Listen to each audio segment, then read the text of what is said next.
For part 2, we'll explore how to construct what's called a confidence interval. There are many types of confidence intervals, and we'll just explore one of them in this lesson.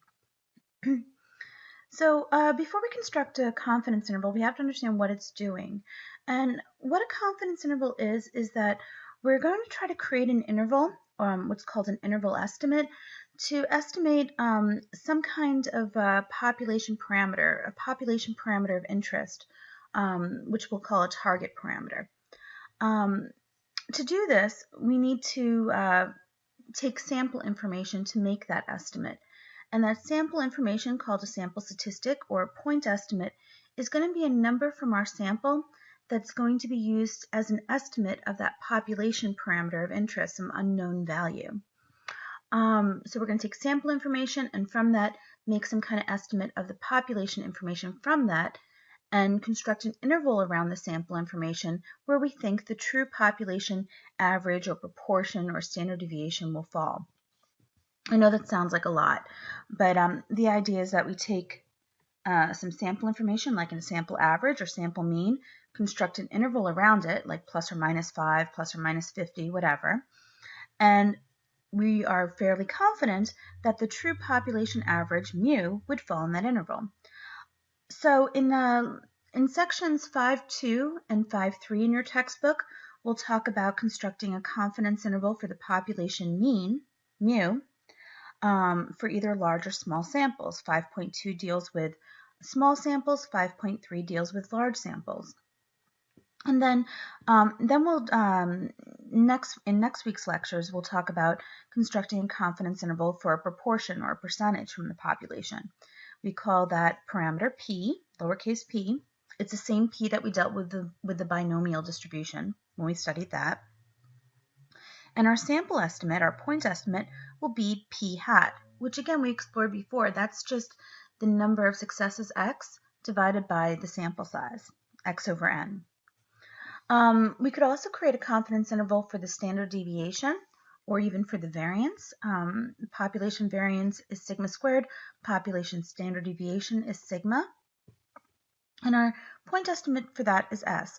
We actually won't discuss creating confidence intervals for the standard deviation or the variance in this course, but if you take future statistics courses, you will study that, and these are in your book as well if you look, if you go through some of the sections we're not covering in this class. All right, so moving on, and by the way, these should be symbols that are added to your symbol dictionary if they're not there already. All right, confidence level. So we talked, oh gosh, like in the first or second week about there's several different branches of statistics. There's descriptive statistics and inferential statistics. Descriptive statistics deals with just describing a data set, and inferential statistics deals with taking that sample information and making some kind of conclusion, inference about the population from it. And when we discussed this, we talked about how any inference on the population should have some kind of measure of reliability. So when we create this interval, this confidence interval, we want to incorporate some measure of reliability, the chance that we think we're right, the chance that we think we're wrong, associated with it. And so the chance that we think we're right, that's not the best definition, but one way to look at it is the chance that we think we're right is called the confidence level. So confidence level, also called a confidence coefficient, tells us what percentage of confidence intervals constructed in a similar fashion to how we construct ours would actually capture that target parameter. So in other words, what percent of intervals we construct will be correct. It's our measure of reliability, and it's usually expressed as a percentage. So a confidence level of 0.95, we'd express as 95% instead. It's important to note, this is always like a weird concept because even though you might hire a statistician, you might act as a statistician, and you're an expert in your field, and you're going to try to, convince people of a certain thing, you're not going to be 100% sure of your results, and it's impossible to be 100% sure. Take this for example. Suppose I want to be 100% certain of the average height of all men in the United States. Well, I am virtually 100% sure that the average height of all men in the United States is going to be between 4 feet tall and 10 feet tall. And I think that all of you would agree with me on that. But is that actually a useful interval? Yeah, the average is somewhere between 4 feet and 10 feet, probably closer to maybe 5'10", 5'9", 5'11" maybe. But just to be safe, I'm going to say 4 feet to 10 feet, and I'm going to be right. But it's not useful to anyone. So there's going to be this trade-off, a compromise. If we want to narrow our interval, we have to accept that there's a small chance that we're going to be wrong. And so the chance that we think we're right is the confidence level, and the chance that we're wrong would be just 1 minus that confidence level, or 100% minus that confidence level if we talk about it in terms of a percentage. So this confidence level is your choice, because think about it, it's your booty on the line if you're wrong. So, generally people might pick something like 95%. So in other words, they're going to be right about 95% of the time. Sometimes they'll pick 99% or 90%, and sometimes 80%. 80% is not that common in studies that I've seen. 95% is the most common that I've seen. But again, it's your choice, and you have to realize that, yes, it would be great to be right 99.9% of the time, but then your intervals are going to be so large that they're not going to be as useful as an interval that would be smaller, with that you might only be right 95% of the time. All right, so new symbol. The symbol's called alpha. And alpha is just essentially the probability or the proportion of similarly constructed intervals that are going to be wrong. And again, this is your choice, and this symbol is going to keep popping up in the class. The way that it appears on a computer is not the way that people normally write it. The way people traditionally write this symbol alpha, it kind of looks like a fish. Let me just draw it somewhere. It kind of looks like this. And again, it's actually the Greek letter lowercase alpha. You'll see this again in the course, but you might want to add it to your symbol dictionary now. Alpha is always the tester's choosing, or I guess in the context of an academic class like this one, it would be given to you in the problem, or I would give it to you. If you're working for an organization, they might tell you that you have to test everything at alpha equals 0.05 or 5%. But again, it's not in the data set. It's something that the tester would choose. Because again, it's the chance that you're willing to be wrong. So let's talk about constructing a confidence interval for mu. So most confidence intervals that are constructed, the way that you construct them is you take the point estimate, for example, the sample average, and you add and subtract some margin of error. Some confidence intervals don't quite work this way, or really they do work this way, but the margin of error may not be the same on both sides. However, every confidence interval we're going to construct in this class will use this formula, where it's the point estimate plus or minus the margin of error. Well, we already talked about our different point estimates. There were only 2 of them that we looked at. Let me go back and show you. Right? If we want to estimate the population mean mu, where's my mouse here? If we want to talk about the population mean mu, then we're going to use the sample estimate x bar to estimate it. And if we want to estimate the population proportion p, we're going to use p hat as the point estimate. The margin of error is really what we have to focus on, because how do we actually calculate that margin of error? So x bar is going to be our sample mean. It's the point estimate for mu. The margin of error formula is actually just going to be the standard error, or the standard error of the mean that we saw before, times some v value, the number z-score, number of standard deviations you want to go away from the mean. So here's the margin of error formula, and again, just to be clear, this z subscript alpha over 2, that's actually just a z-score. It can be taken from the z-table. For example, if we want to find the z-value associated with a 95% confidence interval, you would just find where the middle 95% is on the z-table, and find the z-score associated with that. And then it's just the standard error, which is sigma over the square root of n. Remember, before we used the symbol sigma x bar, or sigma subscript x bar, to indicate the standard error, and we found that it was equal to sigma over the square root of n. All right, so it's Z times sigma over square root of n. That's how you calculate the margin of error. And I do need to make a point here that this formula is really only correct if we're dealing with large samples. All right, here are some common values. If we want to construct an 80% confidence interval, that means our alpha is 0.2 or 20%, which means alpha over 2 is 0.1. Truth be told, you don't even need to really calculate the values in this column. They're there, but you don't really need to write them ever. And that means that Z alpha over 2 is just going to be 1.28. Again, I just took this number off the Z table. All right, so this is not the most common one, but if you were ever asked to construct an 80% confidence interval, the Z value you'd plug into the formula is just 1.28. So eventually, if you do this enough, you're just going to have these 4 values memorized. If you're generating a 90% confidence interval, it's 1.645. 95% confidence interval, the Z is 1.96. And a 99% confidence interval is going to be 2.575 for Z. So just these 4 numbers, you will be given these numbers on the test. So you do not have to memorize them if you don't wish to, but you'll find that from doing enough homework problems, you're going to accidentally memorize a few of these.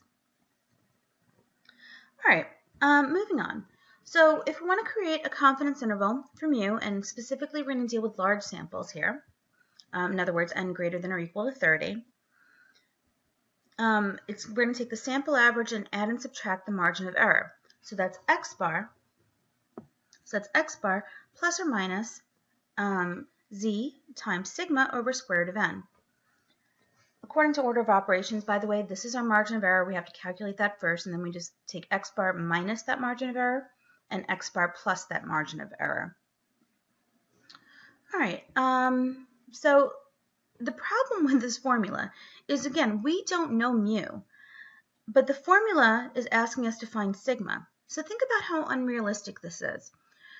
We have to be in a situation where we don't know the population average, but somehow magically we know the population standard deviation. If you think about it, it's much more likely for us to know the population average than it is to know the population standard deviation. Like, people quote averages all the time. Averages are common knowledge. Standard deviation is not. So this is a very unlikely situation to actually encounter in practice. In fact, only in academia do people actually use this formula. Even though this is correct, it's not useful. So instead of us using this formula, where it's x bar plus or minus some Z value times sigma over square root of n, if we don't know sigma, which really in practice you never will know sigma, we can use S instead, the sample standard deviation, as an estimate for sigma. Though, again, be very, very careful here, because this will only work for large samples. So while it's nice that we can use S instead of sigma, this only works for large samples. If you have a small sample, that estimate won't be correct. And truth be told, this estimate isn't even correct for large samples, just FYI, but it's so close to correct that we might as well use it. In other words, our estimate's going to make this whole estimate slightly off, but it's not going to be noticeable to anyone. So don't worry about it. This is the formula we're going to use, this formula right here. That's how we're going to create confidence intervals, and this works as long as our n is large. So as long as our n is greater than or equal to 30.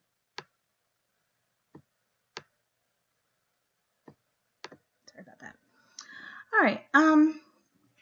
So for example, and this is just a completely made up data set. In a random sample of 200 nursing assistants in the Tampa Bay area, suppose the average salary was $24,000 and the standard deviation was $3,000. Answer the following. Create a 95% confidence interval for the true mean salary of all nursing assistants in the Tampa Bay area. Let's practically interpret that confidence interval and then also provide a theoretical interpretation of what's going to be called being 95% confident. Like, what does that mean, being 95% confident? All right, so let's go through the 3 parts. Okay, so I just rewrote this. In a random sample of 200 nursing students, etc., we need to pick out the important information here. We want to create a 95% confidence interval for the true mean salary of all nursing students. All right, so let's get started on that. All right, so just to get started, let's pick out the important information. We see that we have a random sample of 200 students. This 200 students is our N. It is our sample size. And we found that the average salary of those 200 students was $24,000. So this average, we have two symbols for average. We have X bar and we have mu.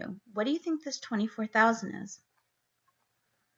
Okay, so hopefully you said that this 24,000 is X bar because it's coming from the sample. In fact, it can't be mu because that's our goal. That's our goal, is to estimate mu. So it's always going to be X bar that's provided here. And then here's our sample standard deviation. And because it's coming from a sample, this has to be S. It says here that we want to create a 95% confidence interval. So that's our confidence level. And we know that the Z value associated with a 95% confidence level, so our Z, alpha over 2, is going to be 1.96. And again, I happen to have this memorized, but of course you wouldn't yet. So you just go back to the table that I show here, and this table's in your book as well, and we see that the confidence level is just 1.9, if the confidence level is 95%, our Z is 1.96.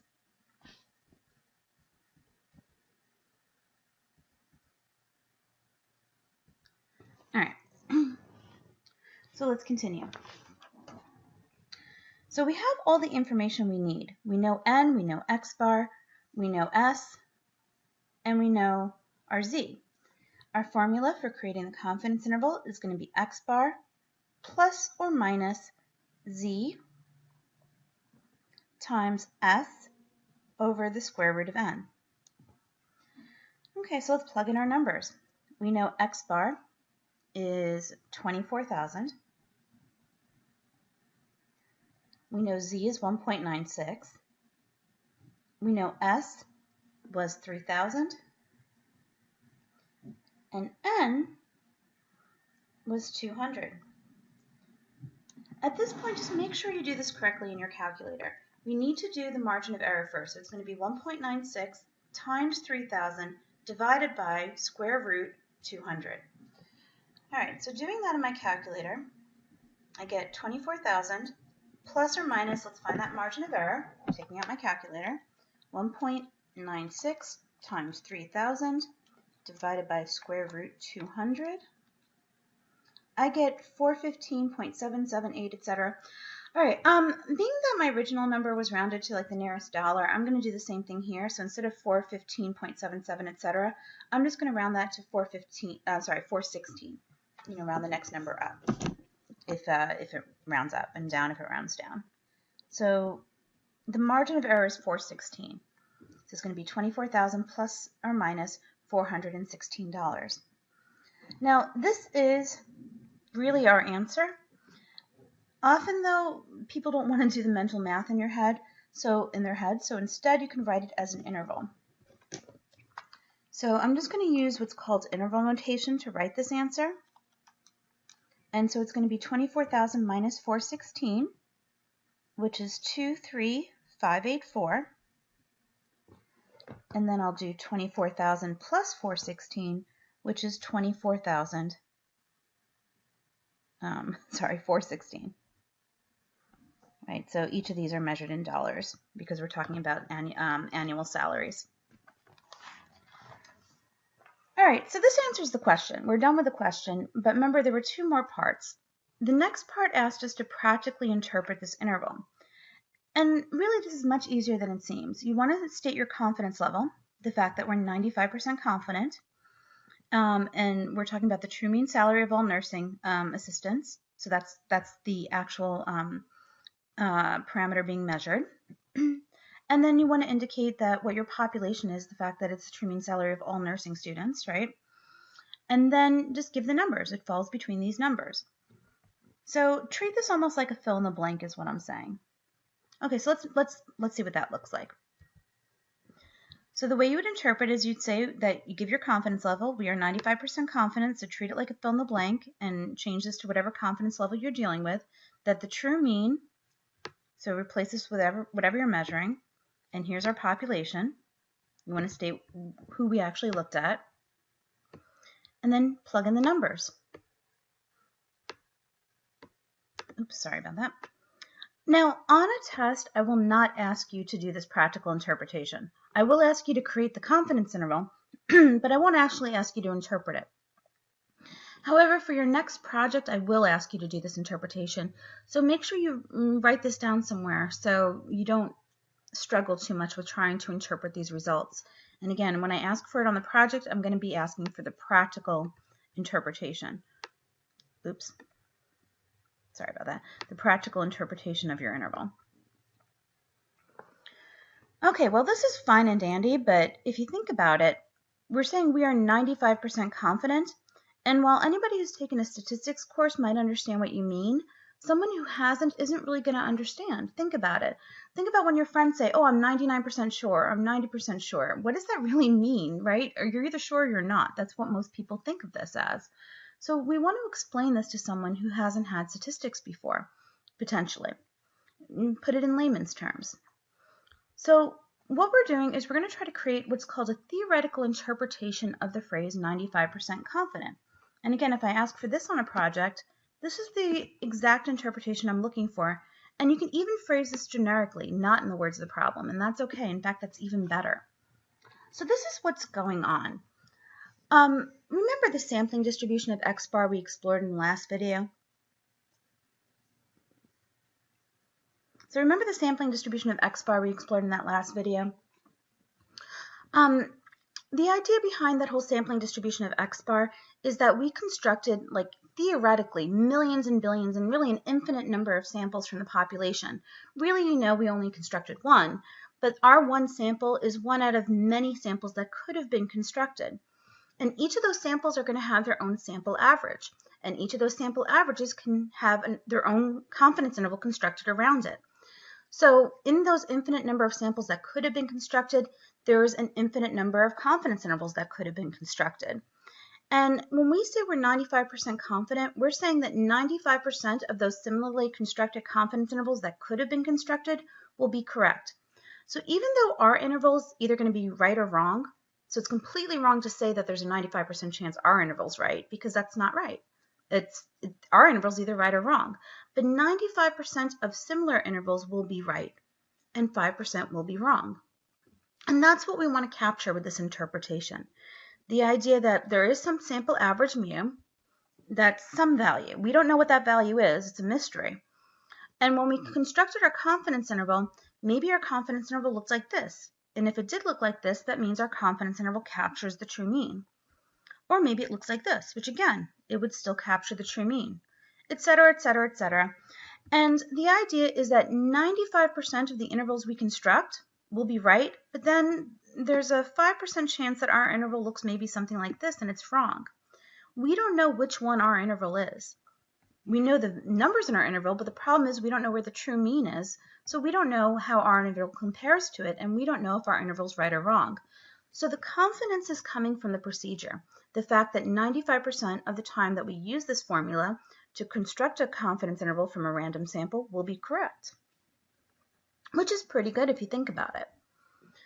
The way you could explain this in layman's terms, and this is the interpretation I'm looking for, is that you want to say something like, in repeated sampling, when we do this over and over and over again, 95% of similarly constructed confidence intervals will capture the true mean, and 5% won't. So just write this interpretation verbatim. You might have to change this percentage to whatever confidence level I ask for. So for example, if I ask for an 80% confidence interval, this would be 80%, and the percent that you'll miss would be 20%, the alpha value. But this is the interpretation. This is how you could practically explain it to someone in not as many words as I'm explaining it. All right, let's do one more example. And this is a real data example. Hopefully you watched that video if you've never seen it before. Just a 1-minute commercial on how many licks does it take to get to the Tootsie Roll center of a Tootsie Pop. It's very, when I grew up as a child in the 80s, this commercial was on TV constantly. And occasionally it's still on television for nostalgic purposes, I guess, because Tootsie Pop still exists. But so the whole saying was the world may never know. Well, many universities took this as a challenge. And they actually, several universities had their students, lick the Tootsie Pops and try to figure out how many licks it takes to get the center. Some of them invented licking machines. We're just going to look at one of the studies, and all the different studies had really different answers. And the different answers dealt with, well, how do you define getting to the center? Or how do you define licking? Like, in other words, are you able to lick on every side? Do you have to lick on all the sides? Do you have to, getting to the center, does that mean that the chocolate has to be completely exposed? Or does it have to be for your first taste of chocolate? So there's all these kinds of problems. Also, they found when they actually cut open the Tootsie Pops that really there was a lot of differences between each individual pop. Like sometimes the chocolate was not quite in the center. So you might get lucky and taste the chocolate almost right away, or you might get really unlucky if you were licking on the wrong side and it might take a very long time to get to the center. So all these kinds of issues. So Corey Heed, I believe is how he pronounces his name, published a study in Significance magazine in October 2013. And he published his results for his class of 92 students. He had them lick from just the top of the Tootsie Pop for consistency. And he found that the average number of licks was 356.1 licks, and the standard deviation was 185.7 licks. Now that's a very large standard deviation. And again, that's just mostly due to maybe different sized tongues and also just the inconsistencies in the manufacturing of the pops themselves. So we want to find the actual true mean or population mean number of licks it takes to get to the center of a Tootsie Roll Pop. So let's create at the 95% confidence level, let's find the true mean number of licks. All right, so again, we're going to use our formula, x bar plus or minus z alpha over 2, s over square root of n. And I'm using s because I don't know the population standard deviation. Just to kind of point out the numbers here, we see that we have a sample of 92. We have a sample of 92 students. The average was 356.1. I don't know why my mouse is being a little weird here. The standard deviation was 185.7, and our confidence level was 90%, which, going back to our table, let's go back real quick. Going back to our table, kind of far here. Going back to our table at 90%, sorry, here's 90%, the Z alpha value is 1.645.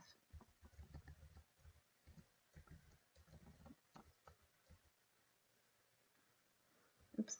All right, so our X bar is this, our S is this, our N is 92, and our Z is 1.645. Let's plug those numbers into the formula.